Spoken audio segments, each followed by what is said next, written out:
सितंबर के महीने में एक एफआईआर यहाँ दर्ज हुआ था, जिसमें एक कंप्लेनेंट ने बताया कि उनकी फेसबुक से किसी से दोस्ती हुई, किसी अनजान आदमी से।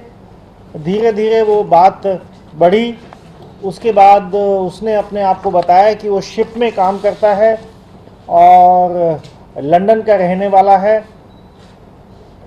बीच में फ़ोन नंबर भी एक्सचेंज किए गए और व्हाट्सएप पे बात होने लगी। फिर लैंडलाइन, अपनी जो सेल फ़ोन पे बात होने लगी।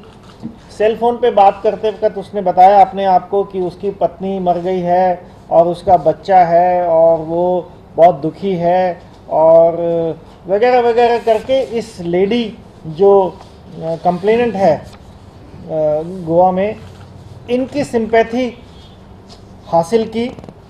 और कुछ दिनों के बाद उन्होंने कहा कि भाई you are like my sister और मैं तो आपको कुछ गिफ्ट भेजना चाहता हूँ। और उसका ईमेल के ऊपर उन्होंने गिफ्ट भेजा है, ये उसका कुछ रिसीप्ट वगैरह भी दिखाया।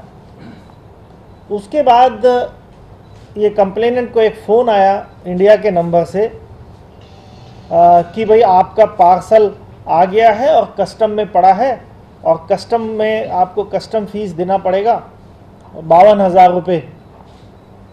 तो उसमें उनको एक अकाउंट नंबर भी बताया गया। स्टेट बैंक ऑफ इंडिया का एक अकाउंट था, उस अकाउंट में इन्होंने पैसे जमा करा दिए। उसके बाद उन्होंने कहा कि आपको कुछ और पैसे जमा कराने पड़ेंगे क्योंकि वो पार्सल की वैल्यू ज़्यादा है। तो इन्होंने फिर 98,000 रुपये दूसरे किसी और अकाउंट में स्टेट बैंक ऑफ इंडिया के जमा करा दिए। फिर इनके पास एक मेल आई जिसमें reserve bank of India 22@gmail.com करके, तो इनको लगा कि ये रिज़र्व बैंक से मेल आई है, जबकि ये फ्रॉड मेल है। और इसमें इनको कहा गया कि अब आपको 2,56,000 रुपये जमा कराने पड़ेंगे क्योंकि इंडियन करेंसी का रेट है और ये है वो है, ऐसे ऐसे करके।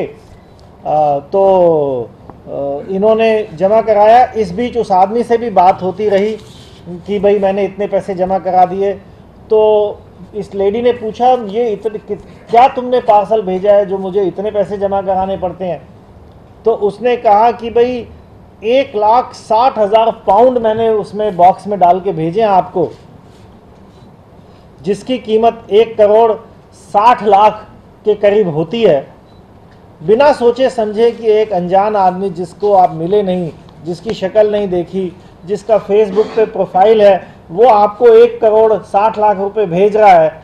और इन्होंने उसको, कंप्लेनेंट ने उसको पैसे जमा कराने शुरू कर दिए। इसके बाद उसने कहा कि भाई ये आरबीआई के फेवर में पैसे जमा कराने पड़ेंगे और 2,56,000 रुपये तो इन्होंने किसी मनीष कुमार के खाते में जमा करा दिए।